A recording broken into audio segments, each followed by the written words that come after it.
Oh, this is the place where sports opinions collide. Dennis Sports. I'm your host, Kenneth Beans. Joining me on the show, we have Nick, FIFO, and Shelton. What up? What up, what up? We thought Manny was going to join us. He said he didn't want to get on here and talk about the goofy team. So it may be a no-show for him. But and we all know why. The Jets just got as B said on Is the Meister on, shellacked by the 49ers on Monday Night Football. It wasn't a good debut for Aaron Rodgers in a full complete game with all the weapons, with Breece Hall there, Garrett Wilson there, Alan Lazard there. But unfortunately, the coach, Robert Saleh, is there as well. So this is what you got. I think they said he was 18-34 over the last couple of years. So, yeah, man, just overall thoughts on what you guys saw tonight. Saw a couple things, Ken. I actually took some notes. You know what I'm saying? I actually took some notes. There's a couple of things, and I want to address some of the things that you said too. Robert Saleh's record is not 100% Robert Saleh's fault. You know what I'm saying? The quarterback situation has been shaky at best, right? We know that what happened with Aaron Rodgers last year. Finally, he's healthy now. This was their first full game. And they added some things. But the biggest question mark still persists. That O-line is suspect.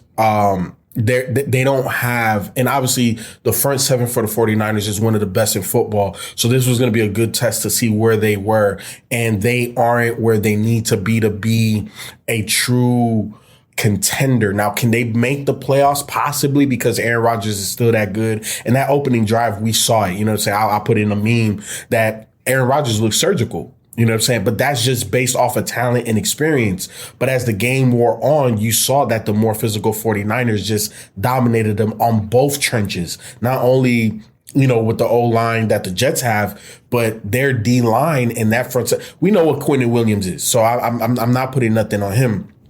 But they don't have enough pass rush, which is why they went to go get Asai Riddick. He's still holding out. So hopefully they figure that out. But they need a pass rush because that defense is extremely solid. Obviously, Sauce did what Sauce does, but they need an extra guy to put more pressure on opposing quarterbacks. They didn't have that. The 49ers settled for a lot of field goals, but it's week one.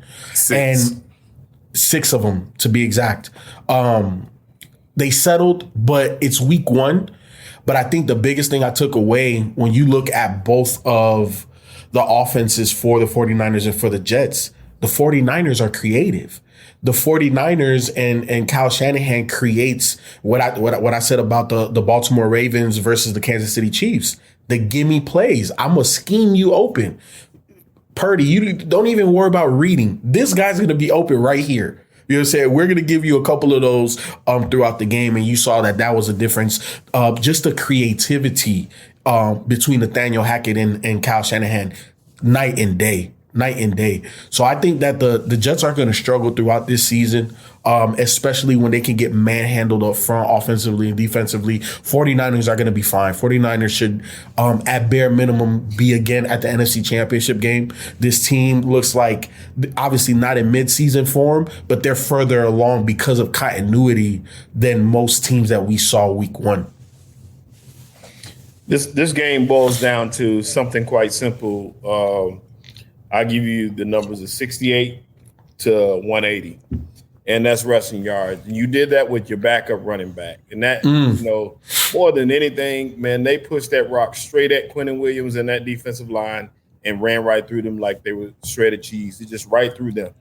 And that offensive line from San Francisco is decent, but more than anything, they play great team football and push that rock. And that was the difference in the game, because Brock Purdy didn't do anything special. He hit open receivers when he had to, but he was 19-29, no TDs, no interceptions. He just didn't turn the ball over. And they did not get the pass rush that they're used to getting. So that game was won in the trenches quite clearly. That you're right, people, that first drive was a nice drive by Aaron Rodgers. But after that, the defense stepped up and wasn't giving up nothing else. And it was over after that. you did see 6 field goals. They kept them out of the end zone, but overall, it was just a horrible effort, and the Jets were the Jets. Yeah, but you know, Shelton, I think the 6 field goals, that was more San Fran than it was the Jets.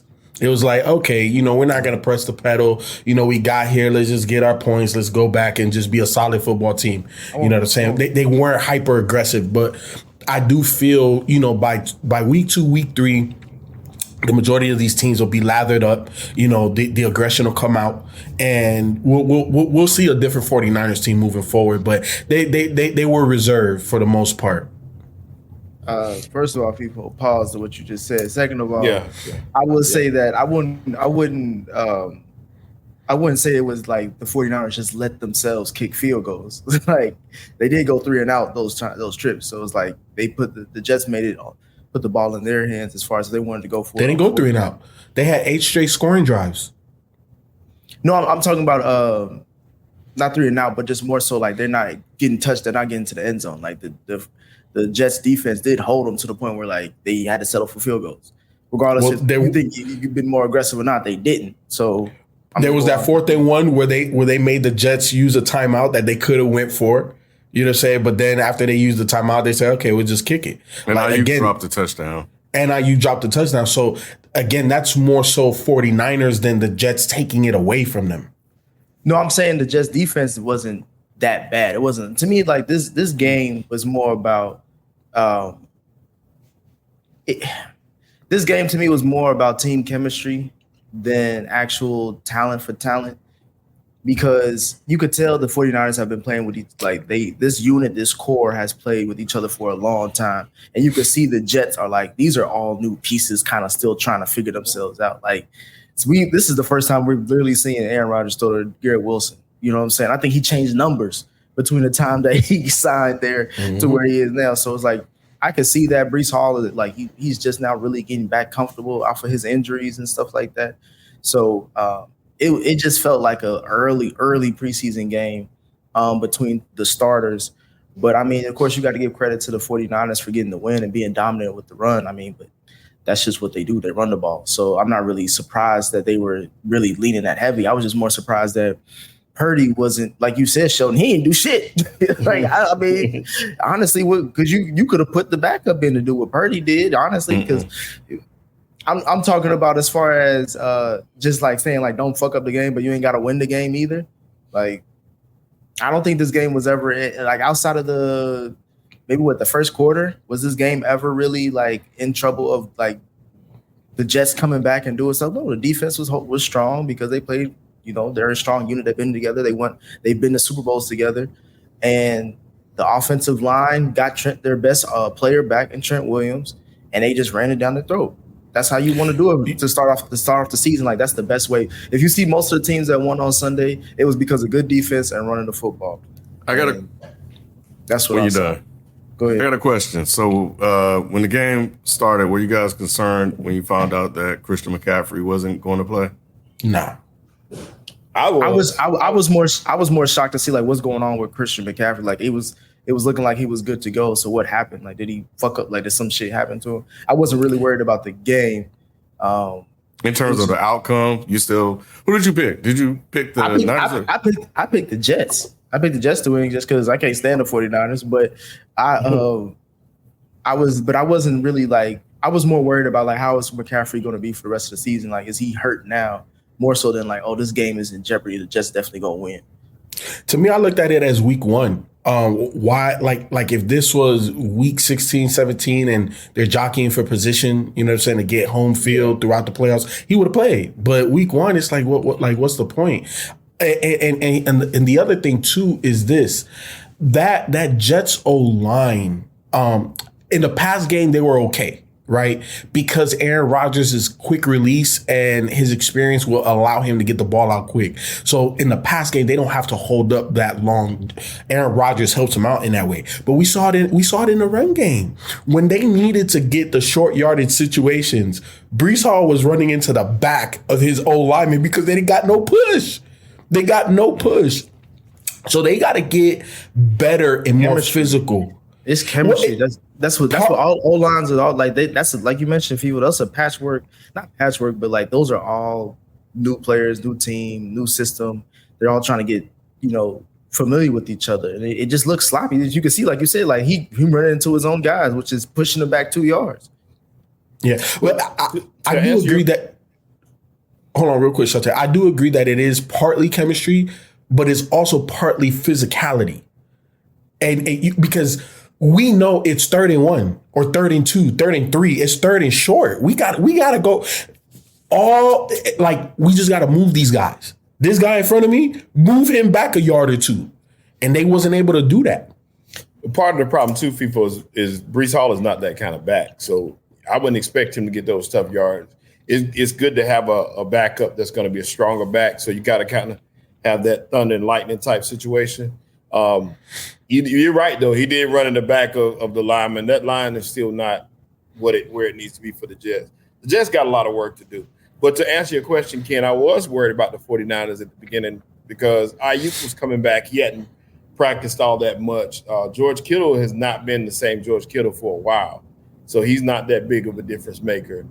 So I was wondering, how Mason was going to hold up pushing the rock. Who knew he'd have ran the way he did? I know I didn't. I bet against it tonight. I quickly put in a bunch of bets and lost. I lost. I've never worried about their run game. I just thought this was going to be more of a shootout. I just thought that Rodgers was going to actually, because I don't trust the 49ers corners or secondary like that, as most people, especially when you got a quarterback like Aaron Rodgers. But it just seemed like, again, the offense just looked really conservative in the first half. Like they weren't trying to make mistakes. It looked like they were kind of trauma ridden with how the first game of the last season was. They didn't want Rodgers to do too much. That's why they kept on trying to really run the ball more heavily than I wish that I thought they would. And then in the second half, when they realized they were down by hella, that's when I'm like, all right, we got to throw the ball. But obviously time of possession became key because they kept doing 3 and outs. And then the 49ers just kept running the ball all the way down the field, taking up all that clock. So it's just by the time Rodgers got back, I don't know how many possessions did he have? Did he have about less than 10? It seemed like. They had the ball twice as long. San Francisco did. Yeah, so it was just weird. But I was expecting more of a aerial attack with Rodgers picking apart the 49ers secondary. Yeah, the reason why I asked that question is because all I used to hear or was hearing last year especially was that Christian McCaffrey this, Christian McCaffrey that. Without Christian McCaffrey, this team ain't shit.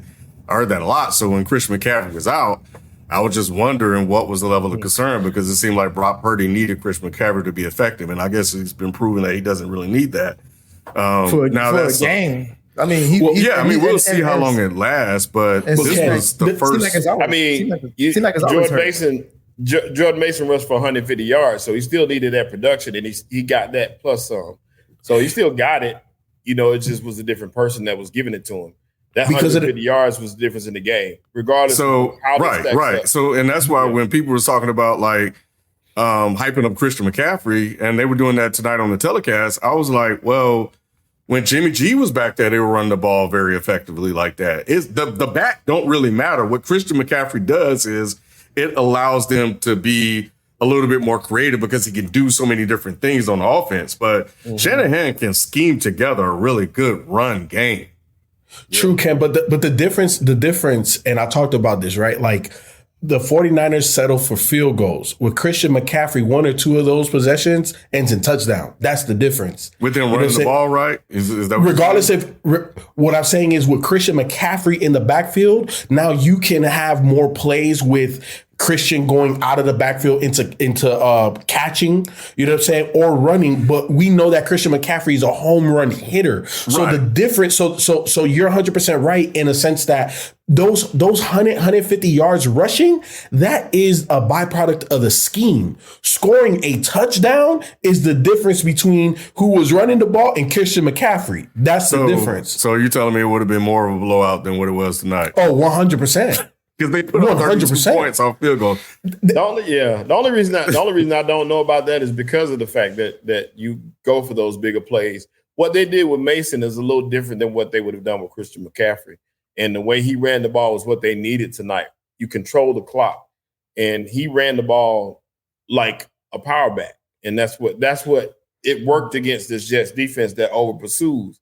So it worked tremendously in their favor. Plus, everybody was blocking. It just looked like they were just ready and prepared for this game tonight. They had home field advantage and time of possession advantage, and it just showed. Look, we're talking about the best. And the goofy ass turnovers too.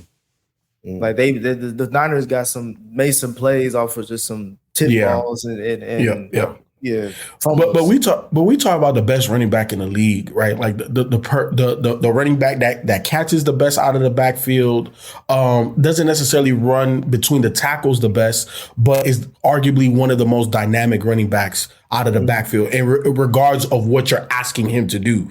So to me, does the outcome of the game change? No, with or without Christian. This is part of the reason why we question Brock Purdy so much. It's like, how much do you have to do for this team to be successful? And what is your value?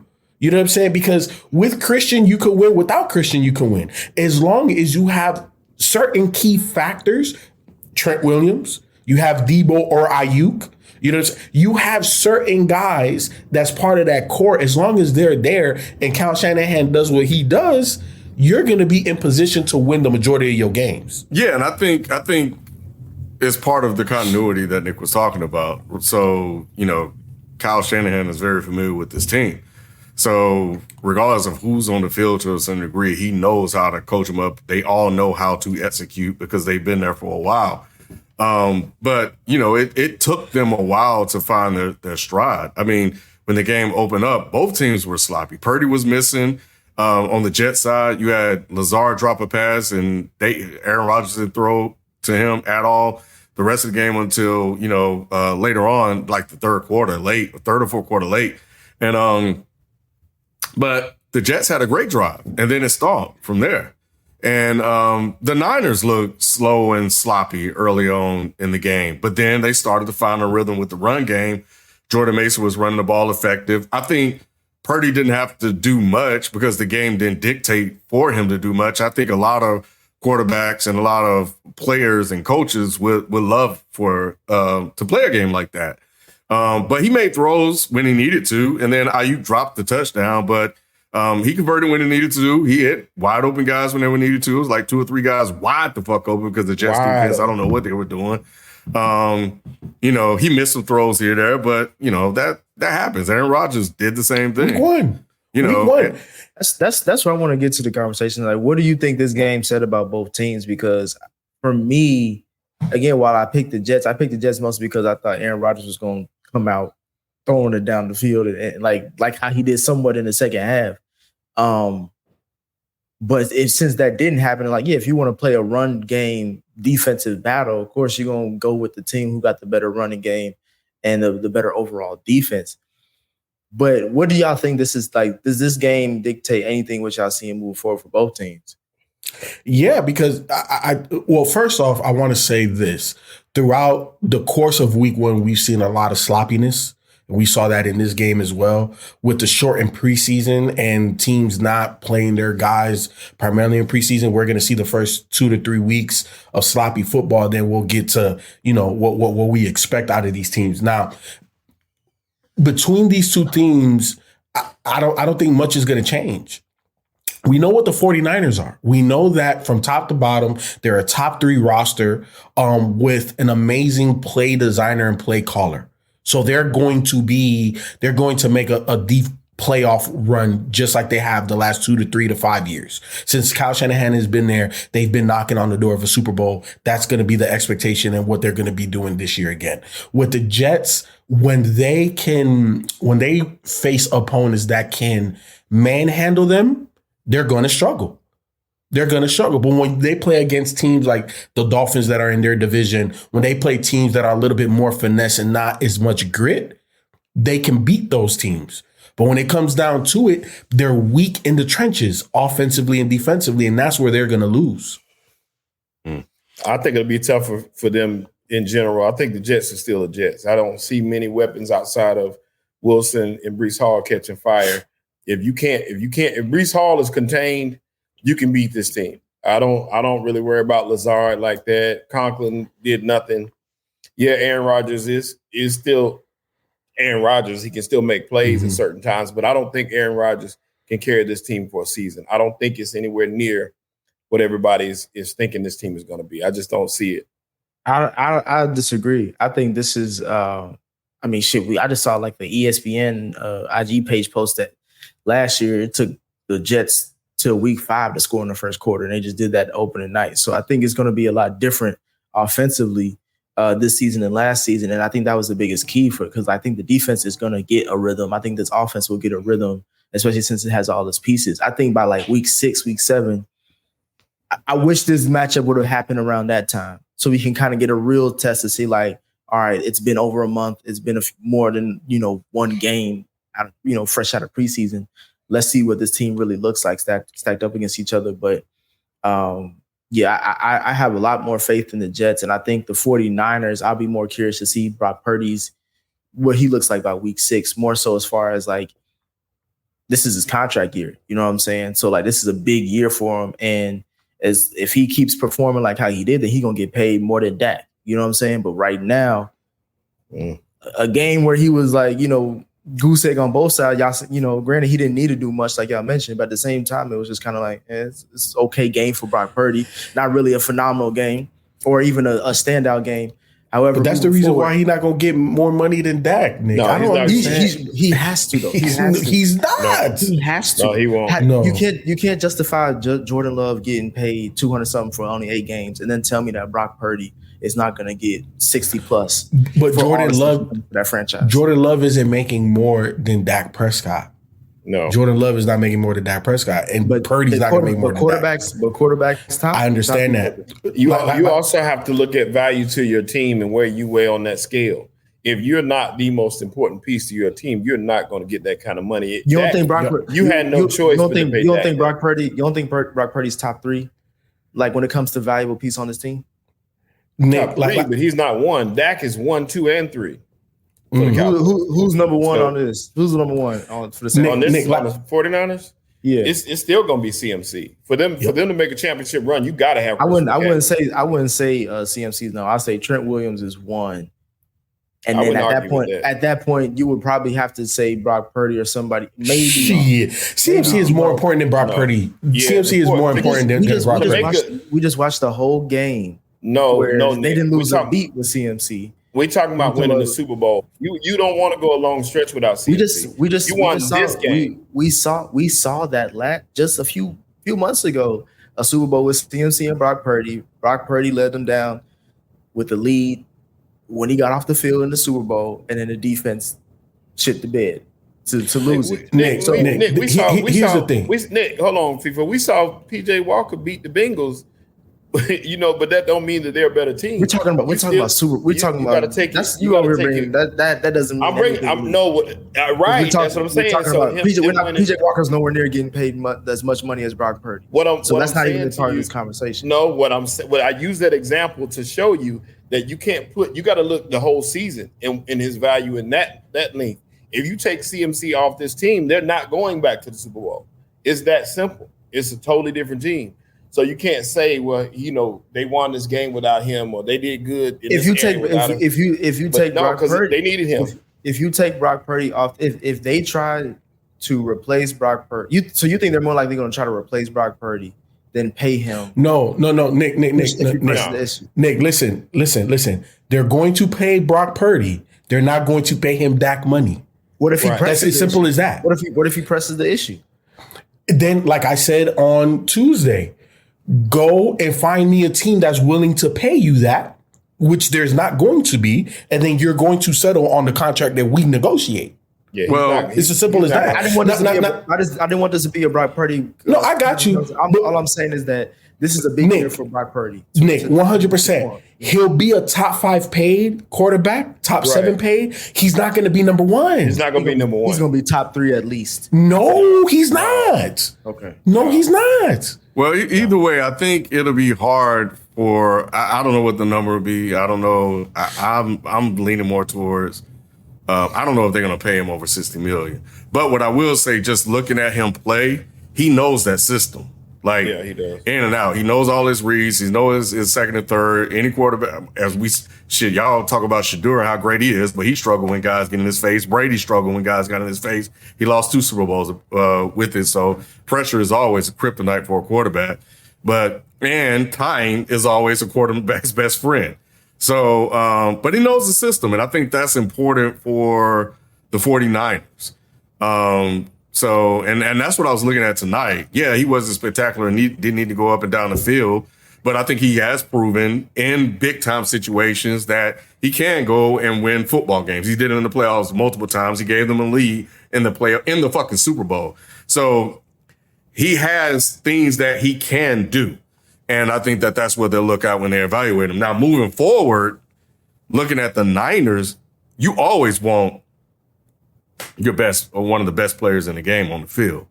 And you'll always need them. And I think without CMC, it would limit what they can do. And we've seen Jordan Mason, he's able to run the ball against just Jets defense, which was supposed to be good, but maybe they're not really are that good. And maybe he run up against a more stout defense. What's going to happen with this team? But we saw them kind of week one rust or whatever. Ayuk missed the easy throw. Debo, if he keep doing that shit, I don't think he's going to last the rest of the whole season. And the defense was slow. So I think they'll pick it up. And I think Shanahan will find ways to manage the game without CMC. As for the Jets, there's potential there. I think there's a lot of potential there, actually. I think what we saw when he was throwing the ball to Garrett Wilson and the way he got Breece Hall involved, they found a way to keep that going, bro. It looked really good with Aaron Rodgers' veteran play. It's just play calling. And, yeah, you may have one great drive, but you got to build on that. And they were not able to sustain that throughout the course of the game and get into other different type of plays for them. And we also saw guys dropping the ball. Breece Hall dropped the ball. Yep. So, it's a lot of things that by week 4, week 5, they should improve on. Ken, I feel you. And everything you said is 100% right. Where I disagree with you is the fact that we saw, and I talked about this already, is the creativity, right? To me, the greatest teams with the greatest quarterbacks and the ones that are truly championship contenders, you give your quarterback and your offense gimme plays and you set them up, right? Not only just the creativity, but your play call. Pat Mahomes just had a conversation with Phil Simms, not Phil Simms. Who's his son that works for Fox? I can't remember. I'm bad with names. Chris Simms? Chris Simms. He just sat down with Chris Simms a couple of weeks ago, right before the start of the season. And he talked about, Mahomes was talking about how he knows the play call that Andy Reid is about to call because of the calls that you've made. So we're setting this up. So at some point in time, I know we're going to get to this play, and then everybody gets excited because we know that we're about to score right here, or we know we're going to get a big play. When you watch the Jets play call and the play design, they don't have that, Ken. Who's the offensive coordinator for the Jets? Nathaniel Hackett. Is it still Nathaniel Hackett? Yeah. I did hear his name. As long as A-Rod is there, Nathaniel Hackett is going to be there. Yeah. So when I watched this game and I saw the creativity, it's not there. The reason why they were able to move the rock is because of A-Rod and the greatness of A-Rod. Yeah. And here's the thing, Ken. You like A-Rod is still a top 10 quarterback in this league. You can still win a lot of games doing this. But guess what happens when you get up against the Ravens defense? Some of their plays you're not going to happen. Guess what happens when you get in a shootout with Kansas City, right? And Mahomes has 5 gimme plays. And A-Rod has to manufacture all of these. It's not sustainable. And that's why I feel like it's interesting to have Nathaniel Hackett as your offensive coordinator in this year for Robert Saleh to keep that going. Just for the fact that I know that Rodgers fuck with him, but to your point, play calling, like you could have got some college coach or some other young guy who was like, bruh, just come on our staff, just be in the same room and hack it, and y'all come up with some schemes. Because like you mentioned, Ken, they did start off hot, and then it just seemed like that was just it. You know, some people, they always say we got a 12-play script for the first to start the game, and then we go from there, and it's like you need to double that. Because like this is the Niners at least, you know what I'm saying? Like at the end of the day, you kind of do want to put your best foot forward to see like what can y'all really do. Granted, I'm giving them a lot of grace. I'm giving a lot of teams grace. Except for a few when it comes to just being week one. But I don't know. It just is like that's putting all this on Rodgers when it comes to him being the offensive coordinator and the quarterback is a lot more than just letting Rodgers be Rodgers. Like, granted, but at the same time, Nathaniel Hackett got him 2 MVPs when he was in Green Bay. So, or he was at least in the room when that happened. Switching gears a little bit, Nick, did you know why they took Sauce out in that long drive that they went on? Sauce was like he got banged up a little bit on some of the trying to tackle Debo. They said he wasn't, but they said he wasn't hurt. I don't know if that was. Yeah, they lied. He wasn't injured. He was hurt. Yeah, he was hurt. Exactly, 100%. I don't know. I don't know if you remember the play, but Debo had caught the ball. We know what type of fucking player Debo is when he got the ball in his hand. And he went and he got hit like in his collarbone area, in his shoulder collarbone area on his left side. So yeah, bro. Hey. The thing is that tackle damn near saved the touchdown. It did. Because I was looking at that replay because I was wondering, like, damn, did he hit his head or something like that? But then I see how he hit him. I was like, okay, it must be his shoulder. But then I looked at the open field. If he didn't make that tackle, Debo's taking it to 6, you know. So it was a key tackle. But now Sauce, I mean, before that, Sauce was doing his thing out there. He was when Ayuk was trying to come across the middle, he was like, nah, we ain't doing that. But they look good. They just had, and then on defense, to me with Robert Saleh, like I know he's coaching for his job this season. But when you have what's his name, number 44, the fullback, open on 2 seam routes, and then they hit one for the big play, it's like, all right, they said it. They said it on the broadcast. They said it. But again, look, in the telecast, they said that they was saying how he was wide open. They just ignored him. And they said that they marked that play, and they said, I guarantee you they'll come back to it. And they came right back to it. He was wide open. Mm-hmm. But look, we also got to understand that the 49ers offensively, everybody's hot, right? Kyle Juszczyk is the best pass catching tight or pass catching fullback in the whole NFL. This guy could go play tight end if you needed him to go play tight end in a pinch. So again, creativity and then knowing, oh, you left that open. Watch this. You know. Again, Kyle Shanahan is a top 3 play caller in the NFL. Andy Reid, McVay, Shanahan. Like those 3 right there, it doesn't get better than them from play design, play calling. So take it as you wish. Saleh, again, a great or a really good defensive head coach, but I don't know if he got enough sauce. Yeah, and because I read through the numbers for the Jets tonight. 13 and 21 for Aaron Rodgers, 167 yards, a touchdown, and interception off of a tip pass. Another one that got away from one of his receivers. Breece Hall, 16 carries, 54 yards. That's 3.4 yards a carry, 1 touchdown. He was pretty much ineffective. And Lazard, 89 yards, 2 touchdowns, but he had a bad drop. Garrett Wilson had a good 6 catches for 60 yards, but he was MIA. And Breece Hall, 5 catches for 39 yards, and he pretty much that was fairly decent. I mean, he had a good overall game, but they got to get creative. But 167 yards ain't going to get it done, bro. You got Lazard, you got Garrett Wilson, you got Breece Hall. You got to put numbers on the board. And I think that's going to come down to the OC. So we'll give him a couple of weeks. And on the Niners side, I mean, Mason, they ran the ball. The Niners ran the ball 38 damn times compared to the Jets 19. 28 carries for 147 damn yards. Debo had 8 for 23 yards and a touchdown. What you got? Ken, you saw they highlighted a couple of the plays like toward the end of the third quarter going into the fourth quarter of the run plays, the push that the fucking 49ers got. Bro, the damn lineman went 4 or 5 yards downfield. With my old 40-year-old ass, I could have been down there. I could have averaged 4 yards of carry behind that damn play call. Like, it's night and day It's just night and day where the 49ers are offensively to where the Jets are offensively, and just in the trenches. Again, I was like, typically I don't take notes. I take my mental notes and I'll talk my stuff and react to what y'all say. But I was like, nah, let me take some actual notes, because the trenches and I know head coaches and the top tier people always talk about the trenches. That was the glaring difference in this game.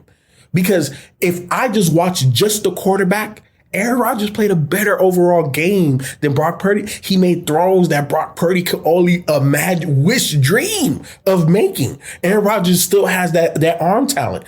But when we look at the creativity and also the trench play, Ken, night and day. And that's go ahead. I was saying, maybe that again, we are gonna be watching this Jets team every week to see what's going on and how is this offense growing. Like, if we're starting off right here, to me, that's fine, because it's like Ken said, there were some good flashes of something here and there, but obviously it has to be by the time we get to the mid-season bye week, close to the end of November. Nah, we need to see something way better than this, because you didn't put this team together to have a performance like that on for Monday Night Football. Like, I don't know how I wish Manny was here to see how Jets fans are feeling. Yeah, but I know he said he ain't fucking with Robert Saleh, but we'll see. It's not Robert Saleh's fault. And add to your point, FIFO, when the safety leads your team in tackles with 12 tackles, you're having a bad night. There's no reason for your safety to be leading you in tackles. The Jets do have some reprieve coming though, because they play the Titans next week. They got the Patriots the week after, even though they proved to be a little formidable, but they won't sneak up on anybody else. But you got the Broncos after that. So those are winnable games. Well, I would say the Titans and the Patriots have good defenses. That's what I'll try to say. Like, their defenses, and they got good corners. So it's like, it'd be interesting to see again, like the Jets offense going against those defenses. Because I mean, even you saw how the Titans treated the Bears. Bears literally, the Titans literally had to give them the game. They did. Because on defense they was holding their own, and then obviously you see what happened with the Pats and the Bengals. But yeah, we'll see. I got a lot of faith in this Jets squad. So why? Because it's Mr. Rodgers. That's all it is. Like, I'm telling you right now. But this is the ultimate team, the ultimate team sport, and let them gel with the squad. Like, here's the thing, Nick. I do like the playmakers that they have. Like, it's a little bit above adequate. You know what I'm saying? Garrett Wilson is a dog. Mike Williams, we know when he's healthy, he's a really good player, but health and availability is not on his side. Breece Hall is a really good talent, but everything else is questionable. Everything else is questionable, bro. That O-line is questionable. The OC is questionable. The creativity is questionable. Like, so that's the reason why I don't have that much faith. I have 100% faith in Aaron Rodgers to get you through the regular season. But then when we're looking at the top of the top, especially in the AFC, we're looking at the Ravens of the world. We're looking at the Bengals of the world if they get healthy. We're looking at the Kansas City Chiefs of the world. They're not on their level. But I don't think they can compete. I was gonna say this. That's my thing. They can't compete. My only thing is the division. I'm not even talking about them competing for. Bro, look, I'll put it to you like this. Like, I'm focused just on the regular season and them gelling so they can win the division. Which I think they're not going to win the division. I don't think they can outgun the Dolphins. I think the Dolphins can outrun them. From what we saw on Sunday, you ain't need a big gun. Week one. Hey, and Tyreek's mind was all the way thrown off by getting, almost locked up before the game. You can't play both sides of Tyreek, because if he, for all the yards and the touchdown that he had to basically seal the deal, you can't say his mind was elsewhere. Hey. He knew exactly where he was at. All I'm saying, Nick, is that when it comes down to it at the end of the season, right, when we're talking about winning the division and, making a far playoff push, the continuity that the Dolphins have right now, you know what I'm saying, to me, week one puts them light years ahead of where the Jets are right now. Well, I think with that schedule Shelton reeled off, they should win the next four. They even got the Vikings. They should win the next four. Yeah, they should be favored. Yes. So what if they go 500 or they have a losing record in the next four? They we'll have a conversation about what's That's going it. wrong. Yeah, it's got These are winnable games, bro. The interesting thing about this season, I think we are on path to have probably one of the greatest NFL seasons in a long time because we got cases for at least 8 teams to be like, you damn near on Super Bowl or bust watch, or you got to make a deep playoff run, or you have to prove that you ain't shitty no more. And somebody's going to fall. We don't know what team it's going to be because they all damn near seem like they playing each other this season. But somebody's going to fall early too. Like by week 4, we're going to have a conversation about something. We may have to have these conversations every 4 weeks. Like, all right, who are we talking about this week? Because shit, Bengals play the Chiefs this weekend. They could be 0-2. They could be 1-1. You don't know what's going to be. No, they're not going to be no 1-1. They're not going to be no 1-1. Wait till tomorrow for my picks. But all I'm saying is that I do think that there's going to be a team that shocks us, and I think the Jets is one of them. I truly believe that. Granted, tonight doesn't prove that at all, but I do think that when we get to mid-season, we're gonna be like, all right, this is Mr. Rodgers' neighborhood when it comes to the AFC East. It's the great pumpkin. They ain't coming. And they also, it's a tough draw for the first week. They played the Super Bowl runner-up, bro. Like on the road too. Yeah, that's a tough ask. Yeah, it's a tough game. I mean, but like I said, knowing that you're playing them without Christian McCaffrey, I would have been licking my chops. I would have been thinking, okay. They found out 5 minutes the same time we did, like 5 minutes before the kickoff. Like the game plan was like, that don't really mean much. You don't know how to react to that. Yeah. It ain't like they said, Debo or Trent Williams is out. Then it's like, okay, now we can do some things different. Yeah, maybe they were thinking the same thing everybody else thinking. No CMC, Purdy ain't shit. We should be able to get this one. And then they got ran over by Jordan Mason.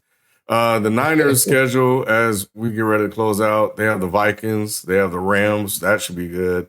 The Patriots and the Cardinals, which so very winnable games for them. And then they play the Seahawks right before they play the Chiefs. Oh, they played the Chiefs this year. Yeah. Last time they played the regular season, I think Chiefs put 44 on them.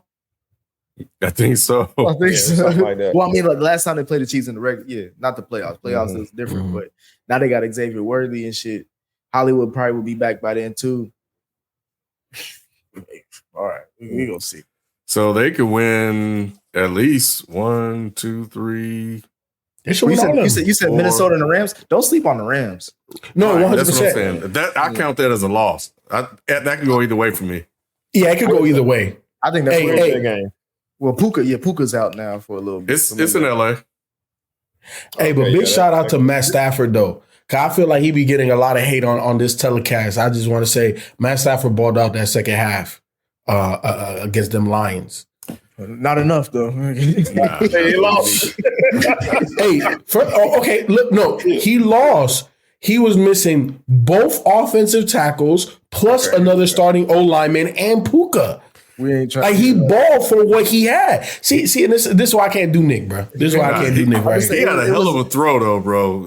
In the fourth quarter when they were trying to seal the game, they were up 20-17. You talking about to Cup? Yeah. With Cup did the toe tap. Yeah, when he had the toe tap. Yeah, that was where he threw it kind of sideways, and the guy was like right here, but he threw it to the spot, and the guy just ran past 2 defenders to the ball. I was like, shit. Matt Stafford was balling, bro. Yeah, he did everything. He did everything but win the game. I don't know what else you ask out of him outside of win the game. How about not throw picks? That's what he threw. He did throw a red zone pick. Stupid dumbass red zone. Win the game. That's what I'm saying. People like when we talk about these games, let's talk about everything. Let's not just talk about how the last part of the game looked, where it was like, oh, you could tell it went into OT. Like, granted, I do think that whoever got the coin toss was going to win the game. Like, I thought that was the seal of the once the Lions got, I was like, well, they're just going to run the ball like they've been doing all game. But I thought the Lions blew it because of that. I just didn't like those play calls when they had the ball to win the game. Yeah, it was pretty bad. Yeah, I just look back that pick that he had in the red zone. I was like, oh, that's shout out to J-Mo. This should be his breakout season. He's finally putting it together. We'll see. Read some super chats and we'll close it out. We them boys. 49ers run game is amazing. Rodger hasn't played in a long time. Give the Jets offense time. They have a easy 4-game stretch.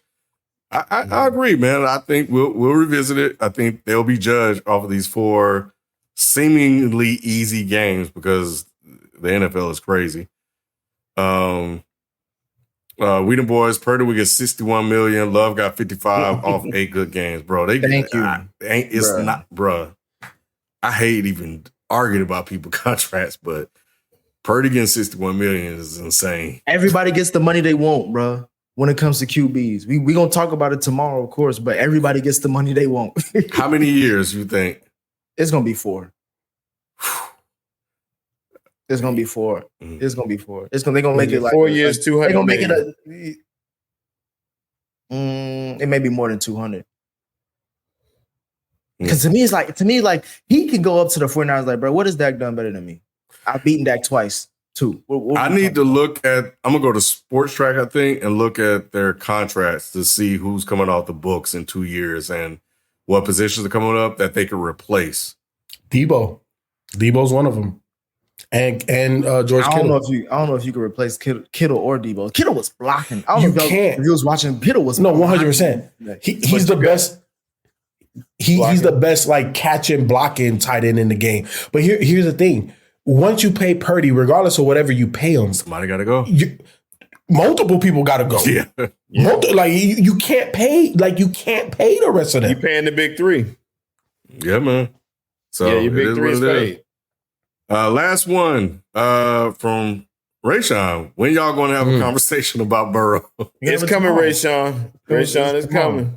It's gonna happen tomorrow. I'm not the. Hey, look, I've been reading all the. I looked at all the Reddit threads and bro, can they? But somebody's, bro. This is why I'm glad I'm in my calm, mild manner. You can't even get it out. Because I was ready to cuss everybody out. they throw soliloquies. They got books. I was talking about some. We gonna talk about it tomorrow. Please get all the hate out. I love it. You had it. I'm with it. Hey, look, we got a lot to talk about tomorrow. Mm-hmm. Which is why we're here tonight. So yeah, man, we appreciate you guys hopping on. Those are our thoughts on the Aaron Rodgers Jets losing to Glock Purdy without CMC at that. So don't do that, kid. Don't try to revision this history. It's true. It's a fact. It's a fact, right? It's a fact that we found out 5 minutes before the game. Ain't nobody know CMC was gonna be out. So anyway, tune in tomorrow, man, 9 p.m. where we go over all the other games, and Spike will be on as well. And I'll try to see what Manny has to say about this team, and maybe we can read something tomorrow. But Manny ain't saying a damn thing till week 5, week 6. They got to be 4-1 for him to come out again. Yeah, so we'll holler at you guys next time. We out. Peace. Peace.